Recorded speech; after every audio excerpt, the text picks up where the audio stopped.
In the middle of his own Hollywood premiere, with 500 cameras pointed at him, Keanu Reeves stopped walking, handed back the microphone, and crossed the carpet toward a man in a wheelchair that no one else had bothered to notice. A veteran, sitting alone in the dark at the back of the crowd. And when the event's publicist looked at that man and said, "He doesn't belong here," everything changed. It was October 2019. A cool evening on Hollywood Boulevard. The kind that makes the lights look sharper than they are. The marquee of Grauman's Chinese Theater burned against the dark sky, and the sidewalk outside had been converted into something that barely resembled a public street. Roped off, guarded, lit like a stage set, belonging entirely to a world that most people only ever see through a screen. The premiere of The Hollow Road was one of the most anticipated events of the season. The film was Keanu Reeves' most personal project in years, not just a performance, but something he had spent 3 years fighting to get made. It was the story of a combat veteran who comes home from war with nothing left. No savings, no family to speak of, no clear reason to keep going, and spends the whole film trying, quietly and painfully, to remember what he was worth. Keanu had developed it, produced it, and carried it from a rough script to a finished film that people who had seen early cuts described in terms they usually reserved for things that surprised them. Outside, the carpet was full. More than 500 reporters, photographers, and television crews lined both sides. Inside, 400 guests an evening were moved through the gilded lobby, studio heads, directors, actors whose names opened films. The kind of room where everyone is watching everyone else and no one admits it. And then there was Keanu. He stepped out of a plain black car. No handler clearing the path ahead of him. No assistant at his shoulder. He stood for a moment on the sidewalk, adjusted his jacket with both hands, looked up at the theater the way you look at something you've been thinking about for a long time. Simple black suit. No tie. Hair loose. He looked less like the star of the evening and more like someone who had simply shown up because he wanted to be there. People who had worked with him over the years tended to describe him the same way. Not the performances, those spoke for themselves. The other thing, the way he made you feel like the conversation you were having was the only one happening in the building. A crew member from one of his earlier films once said Keanu was the only actor he'd ever known who learned every name on set. Not as a gesture, but because he was actually interested. A woman who sat next to him on a delayed cross-country flight said he spent 2 hours listening to her talk about her life without once reaching for his phone. He looked at people, not past them, not through them, at them. That quality was about to matter more than anyone on that carpet could have anticipated. Behind the last row of metal barriers, in the place where the lights from the carpet faded into something darker and less curated, a man sat in a wheelchair. His name was Marcus Doyle, 67 years old, though his face carried more than that, the particular kind of weathering that comes not just from time but from everything time drags with it. He wore a military jacket that had once been deep olive green and was now faded to a softer gray. The name tape above the pocket still read Doyle. He'd stopped wearing the jacket for years after he came home. He'd started again recently, though he couldn't have said exactly when he decided to, or why. Marcus had served in Iraq beginning in 2002. In the spring of 2003, a roadside device took his right leg below the knee and sent 2 of his closest friends home in ways they would never recover from. He spent 8 months in military hospitals learning to navigate a body that worked differently than the one he'd had before, and then he was discharged into a country still deciding how it felt about the war he'd survived. The years after were hard in the slow, grinding way that years can be hard. Not a single event but an accumulation. His marriage didn't make it. His savings, stretched thin by medical costs his benefits didn't fully cover, eventually ran out. By the time he'd settled into a rented room in East Los Angeles, shared building, 3 other men in similar situations, a disability check that covered rent and medications and not much else, he had stopped thinking of his life in terms of what it might become. He thought of it in terms of what it was. That was enough. Most days, what remained in the quiet hours was movies. Not all movies. He had no patience for films that dressed war up as entertainment, that turned violence into spectacle without consequence. But films that dealt honestly with what it felt like to come back changed, to carry something no one else could see that nonetheless weighed more than anything physical, those he watched more than once. He paused them at certain scenes, rewound certain lines, found in them a kind of company that was harder to locate anywhere else. When the first trailer for The Hollow Road appeared online earlier that year, Marcus watched it on an old phone with a cracked screen, sitting on the edge of his bed. Then he watched it again. The character Keanu played, a veteran the system had praised and then forgotten, trying to find a reason to wake up, felt less like a fictional creation and more like something Marcus recognized from the inside. He mentioned it to his daughter. Her name was Alara. She was 40 years old, a registered nurse working 2 jobs, one at a community hospital in Boyle Heights, one through a weekend care agency, because her budget required it. She raised her daughter alone, visited her father when she could, sent money when there was any to spare. She was the kind of person who held things together and didn't talk about the cost of doing so. When Marcus told her about the film, she heard something in his voice she hadn't heard in a long time. Not excitement, something quieter, something like recognition. She started setting aside a small amount each month without telling him. For months later, she had enough to rent an accessible van for one day. She sat down at the small table in his room a week before the premiere and told him what she'd done. They would drive to Hollywood Boulevard that evening. They wouldn't be able to get inside. She was clear about that from the start. But maybe if they got close enough, he'd be able to see Keanu in person. Just once. Just for a moment. Just to be in the same physical space as the person whose work had kept him company through some of the loneliest years of his life. Marcus told her it was unnecessary. She told him she'd already booked the van. They arrived at 3 in the afternoon for a premiere that started at 7:30. The barriers were already in place. A security officer at the outer perimeter told them the area was restricted to credentialed press and authorized personnel. Alara explained, calmly, who her father was and why they had come. The officer said there was nothing he could do. A younger officer nearby had been listening. He looked at Marcus, the jacket, the name tape, the wheelchair, and stepped forward. He told them they could stay in the back row behind the last barrier, as long as they didn't push forward. He said it in the way people offer the only thing they have. They thanked him and took the position. From there, Marcus could see almost nothing. The crowd ran 4 and 5 people deep in every direction. His chair sat too low. What lay ahead of him was mostly the backs of strangers. Shoulders, raised phones, flashes of camera light catching someone's jewelry. He could hear the roar of it, could feel the energy of something large gathering just out of reach. 50 feet away. That was all. Alara stood on her toes, straining to see over the heads in front of her. She kept one hand on the back of his chair. Is he here yet? Not yet, she said. Soon. The lights over the carpet were blazing now against the full dark of the sky. The noise of the crowd had grown into something continuous, rising and falling in waves. Marcus sat in the middle of it and felt, with a clarity he hadn't expected, how far the distance of 50 feet could actually be. At 7:10, the crowd shifted. It moved in the particular way crowds move when the person everyone has been waiting for finally arrives. Not all at once, but in a wave, a collective turn of heads traveling from one end of the carpet to the other like a current through water. Keanu stepped out of a plain black car and stood for a moment on the sidewalk. Then he walked forward, and the night changed around him. He moved slowly, stopped often, leaned toward the barriers where fans pressed against the metal, listening to what people called out. He answered every reporter who stopped him with the same unhurried attention. Thoughtful, direct, never looking past the person in front of him toward whatever was happening further down the line. By 7:15, he had made his way to the carpet's midpoint, where a correspondent from one of the major entertainment networks was waiting. Cameras tight, lights up. She asked him about the film, the character's arc, what it meant to tell a story about a man trying to rebuild himself from almost nothing. Keanu was mid-answer, something about how grief and pride can live in the same person without one canceling the other out, when he stopped. Not because he lost his train of thought. He just stopped.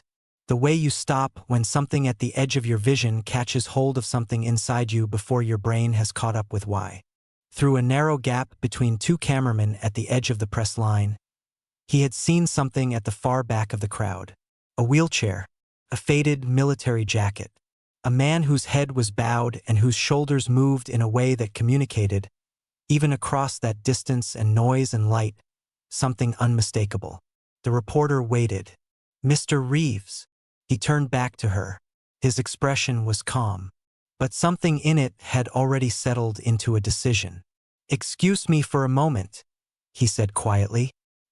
He handed the microphone back without further explanation, stepped to the side, and began walking. Not quickly, not urgently, with the particular kind of purposefulness that makes people instinctively clear a path without knowing why. 500 cameras swung around in confusion. Reporters exchanged glances.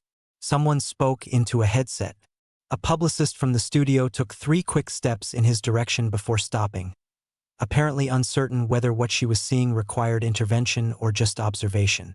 For roughly 15 seconds, the entire machinery of the evening, every planned shot, every prearranged moment, simply stuttered, because the person it had been built around had stepped outside the script without explanation.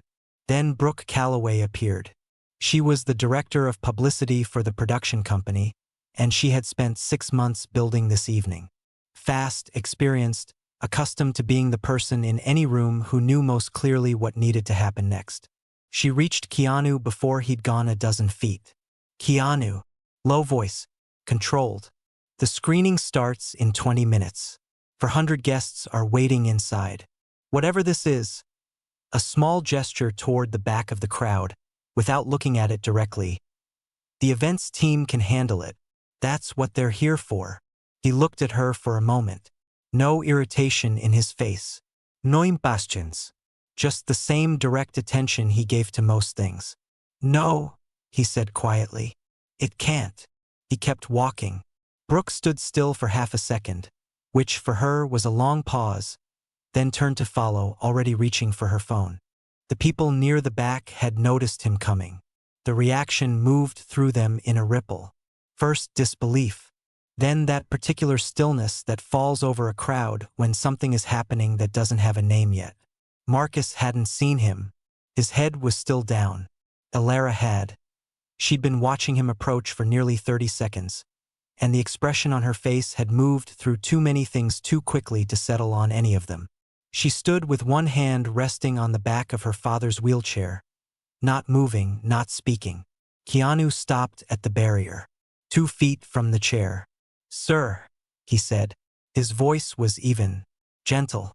Not the voice of someone making a gesture. The voice of someone speaking to a specific person in a specific moment.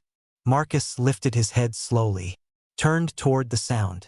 When his eyes found the face looking back at him, unhurried, unperformed, entirely present, his mouth opened. Nothing came out. Keanu stepped over the barrier in one quiet motion and crouched down beside the wheelchair, bringing himself level with Marcus in the way that people do when they want to make clear that the conversation is between equals. The cameras found them within seconds. Flashes came all at once. A wall of white light. Somewhere behind Keanu, voices moved through headsets. Brooke Calloway had stopped walking and stood 10 feet away, watching. None of it registered as relevant. "Iraq?" Keanu asked, his eyes moving briefly to the jacket, then back to Marcus's face. Marcus managed, after a moment, to nod. For a long moment, neither of them spoke. The noise of the premiere seemed to exist at a remove, as though the small space between them had its own atmosphere. "What's your name?" "Marcus." His voice came out rough, unpracticed. "Marcus Doyle." "Marcus." He said the name the way people say a name when they want the other person to know it has been heard. "How long have you been here?" A glance at his daughter. "Since 3. This afternoon." Keanu didn't react with any visible calculation. He simply received it and waited, and Marcus kept going. He didn't tell the whole story. He told enough. Iraq. His unit. The spring morning in 2003 that divided his life into before and after.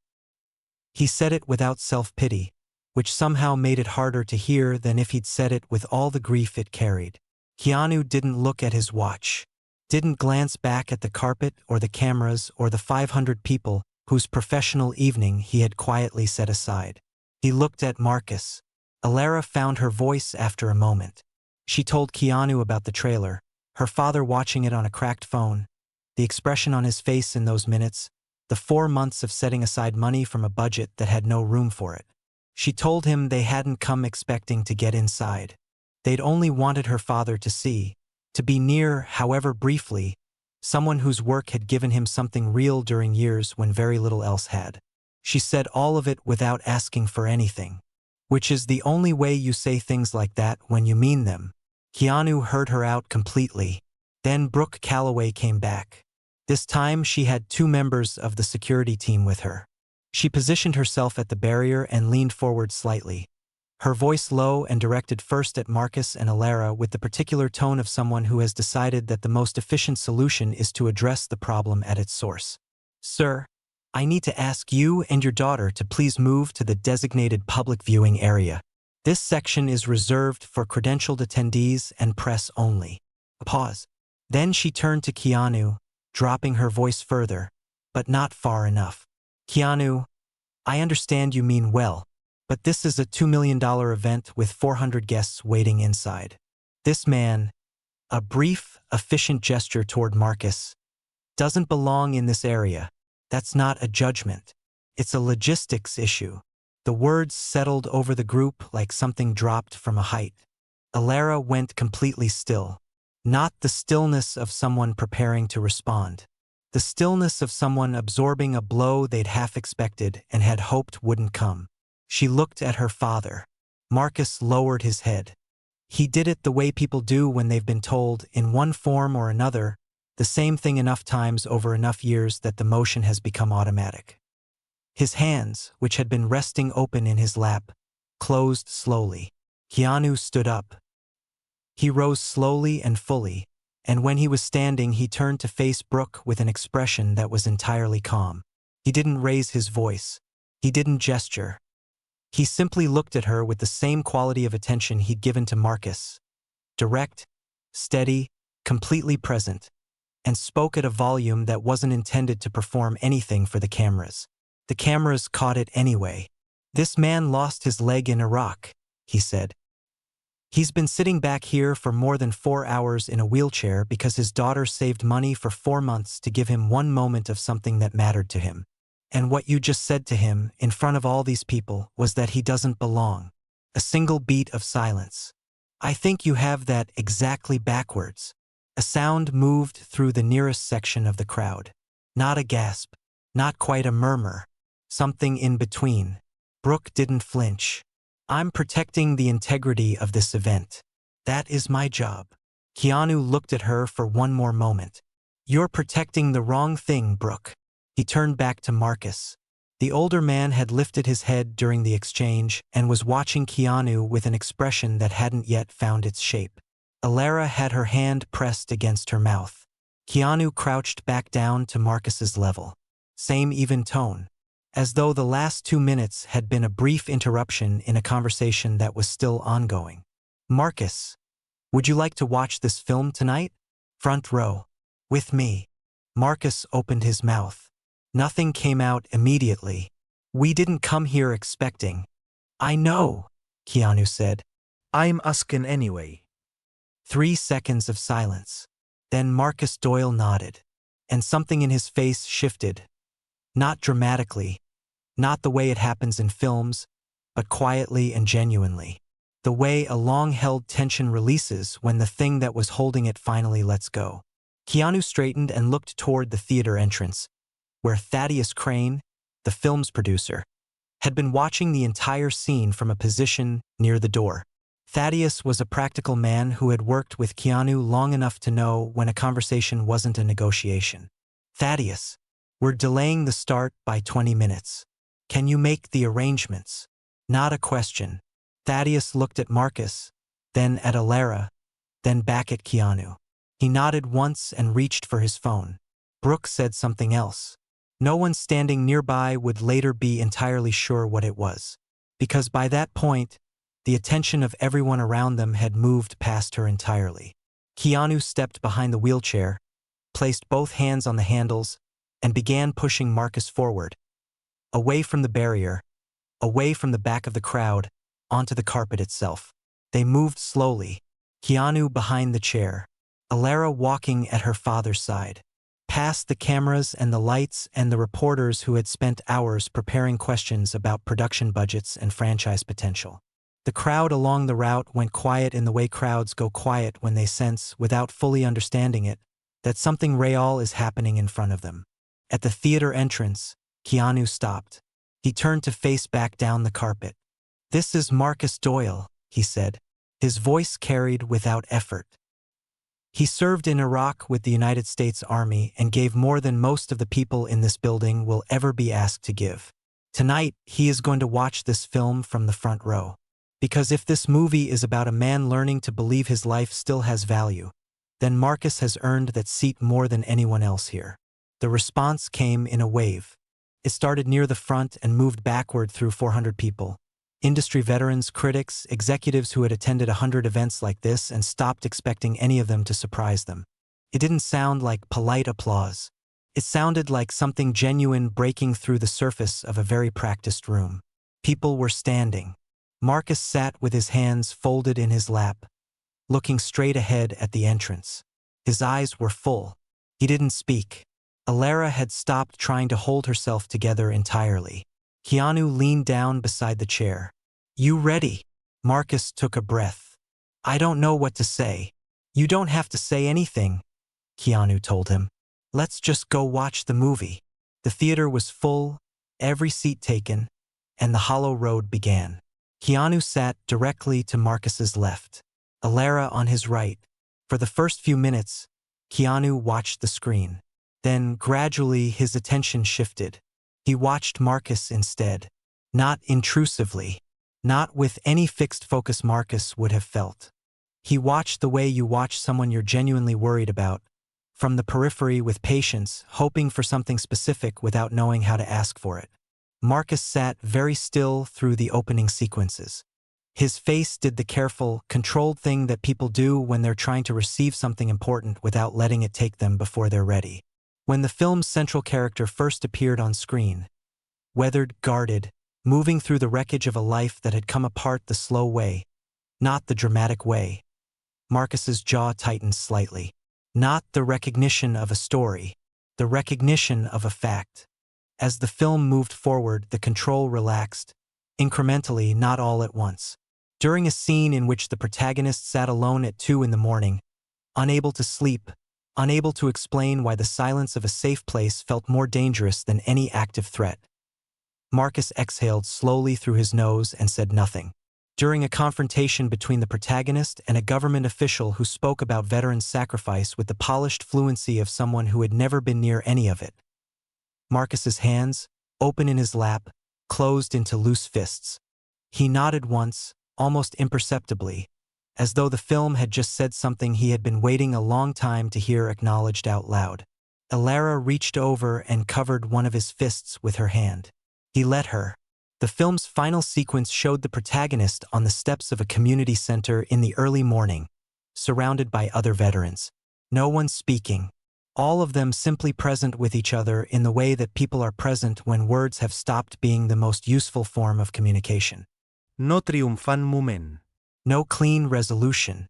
Just the quiet, tentative, entirely believable suggestion that something had shifted, that the road ahead, however hollow it had felt, might have something in it worth walking toward. When the credits rolled and the lights came up, the theater erupted.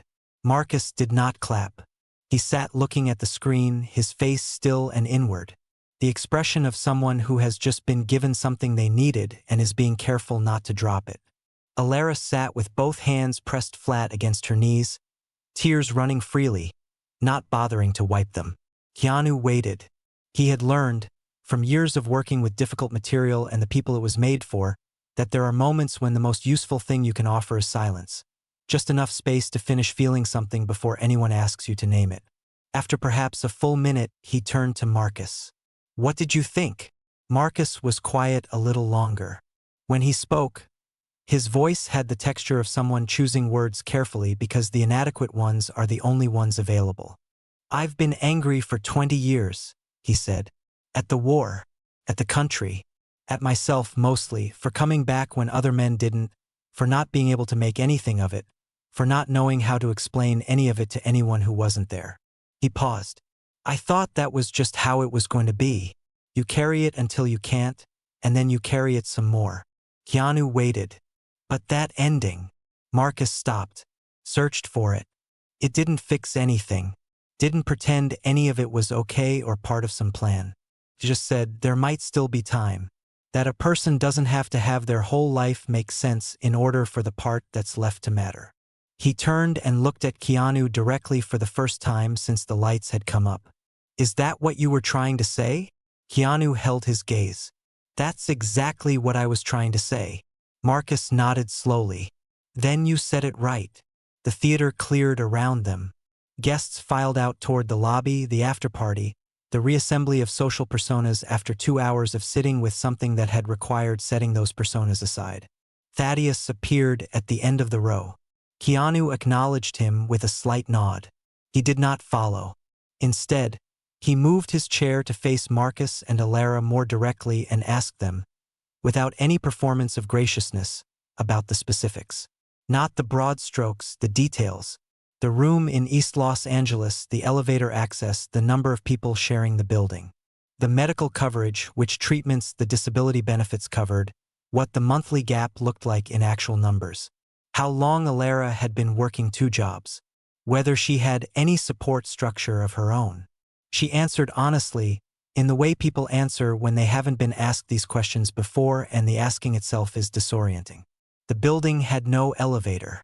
The gap in Marcus's coverage ran several $100s a month, which he managed by rationing certain medications, a fact he hadn't told her until tonight, when she pressed him.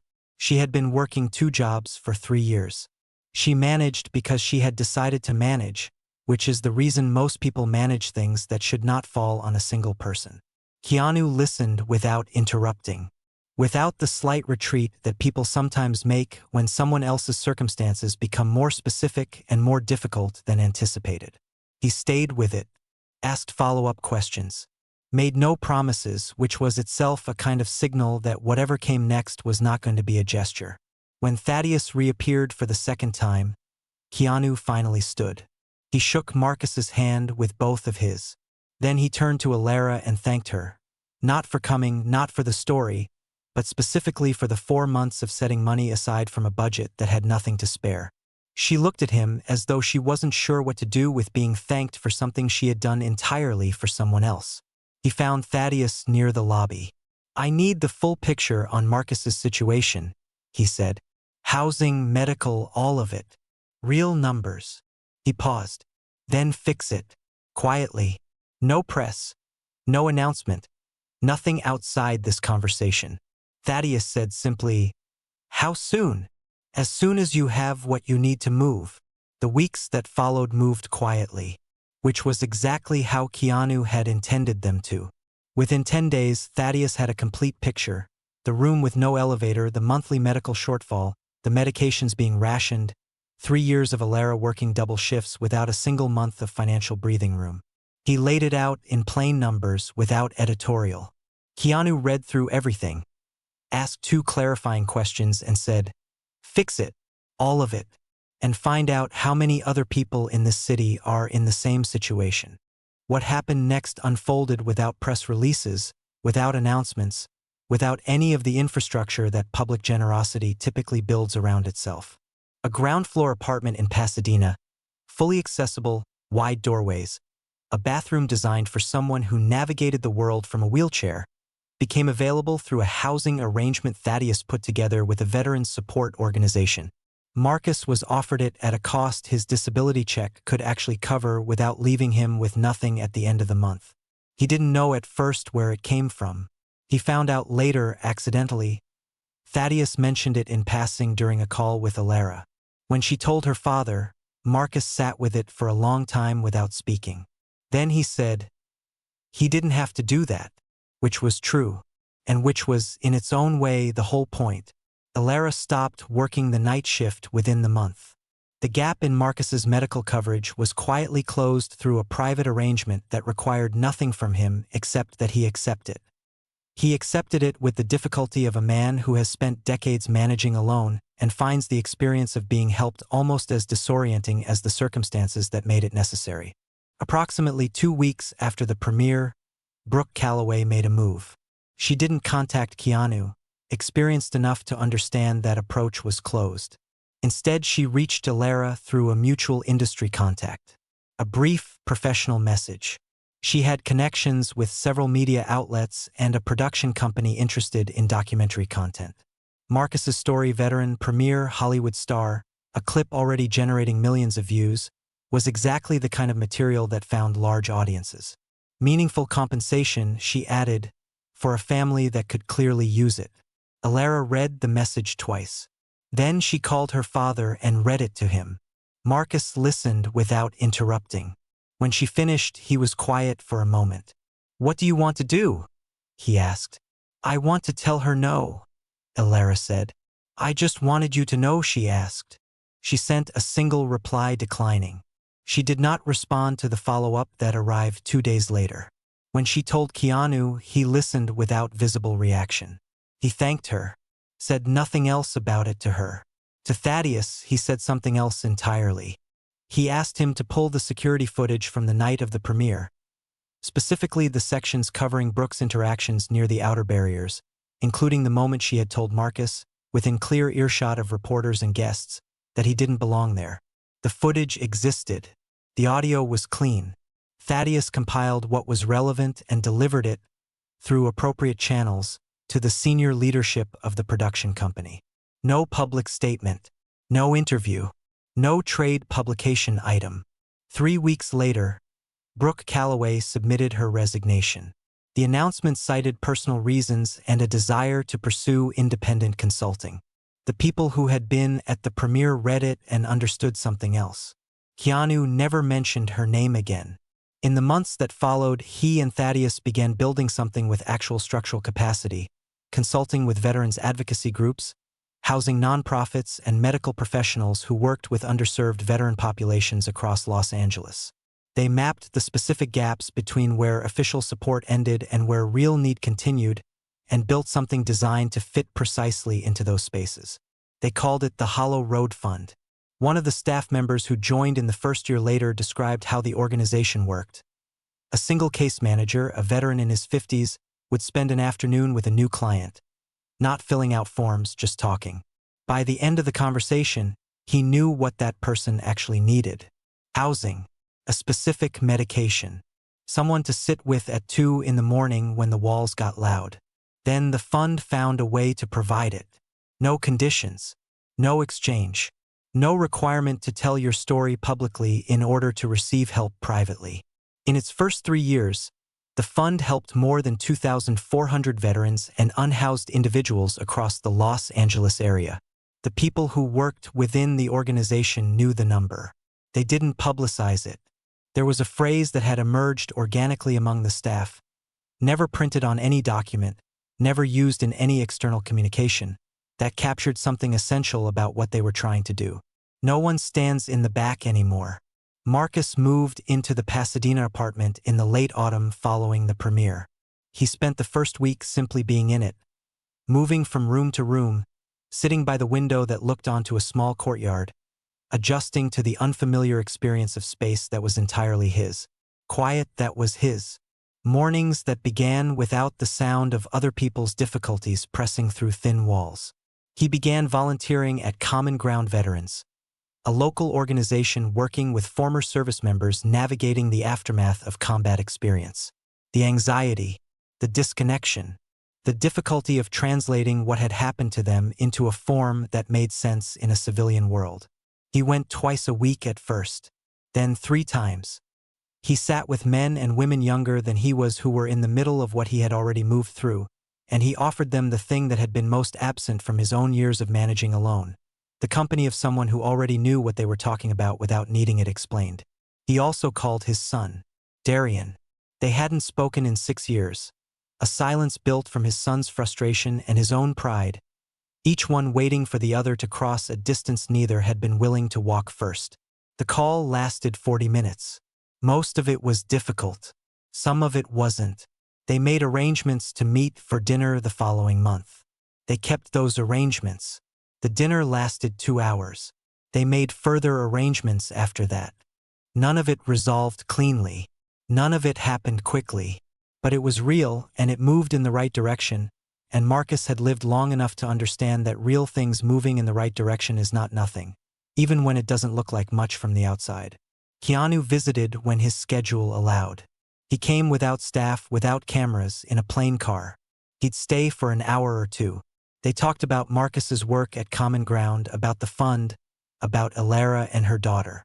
Mostly they talked about ordinary things, the apartment, the neighborhood, whatever Marcus had been reading or watching. Two people who had found, without quite planning to, that they had something worth saying to each other. Marcus Doyle lived for 5 years after that October night.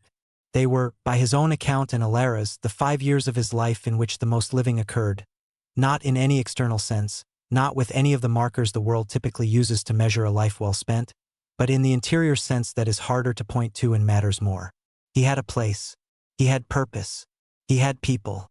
Somewhere in the convergence of those things, something that resembled peace.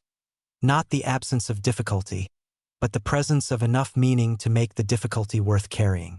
When he died, Keanu came to the funeral. He sat in the third row between Alara and Darian and stayed through the entire service and the reception afterward, talking with the people Marcus had known from Common Ground, from the building in Pasadena, from the spaces he'd moved through in the years when the rest of the world hadn't been paying attention. No photographers outside the church. No one had been told he was coming except Alara, who had asked simply if he would, and he had said simply that he would. Darian spoke about his father. He talked about a man he hadn't fully understood growing up, had been angry at for years, and had slowly, in the last 5 years, come to know in a way he hadn't known was still possible. He said his father had taught him it was never too late to be honest with the people you loved. That the years they'd lost to silence were painful to think about. But the years they hadn't lost were what he chose to hold on to. Alara spoke briefly. She said her father had spent 20 years feeling invisible. That invisibility is its own kind of wound, one that doesn't appear on any medical chart but does damage just as real as anything that does. What changed for him, in the end, wasn't only his circumstances. It was something interior. The belief, recovered slowly and with difficulty, that his existence had value that didn't depend on anyone else acknowledging it. She thanked the people who had helped create the conditions for that recovery. She didn't use any names. She didn't need to. In 2022, a small plaque was installed on the exterior wall of Grauman's Chinese Theater, near the position where the red carpet begins its approach to the entrance. It reads, "In memory of Marcus Doyle, United States Army, Iraq War veteran, and all those who reminded us to look past the barriers. October 2019. Most people who pass it don't stop to read it. The people who know the story it marks tend to stop every time." Keanu Reeves walked away from 500 reporters on an October evening in 2019 because he saw something through a gap in the crowd and made a decision. No announcement. No calculation. He just stopped, stepped off the carpet, and crossed 50 feet. What followed, the apartment, the fund, the visits, the 2,400 people who received help from something built because of one specific night. None of it was designed to be seen. It simply happened steadily and without audience, because one person understood that the man behind the barrier was as real as everyone standing in front of it. Marcus said something during that first conversation in the emptying theater, after the credits had finished and the two of them sat together in the kind of quiet that follows something true. He said the film's ending had given him something he'd stopped believing was still available to him. Not a resolution, not an explanation, just the possibility that the part of his life that remained still had something in it worth finding. The road, however hollow it feels, is not finished until we say it is.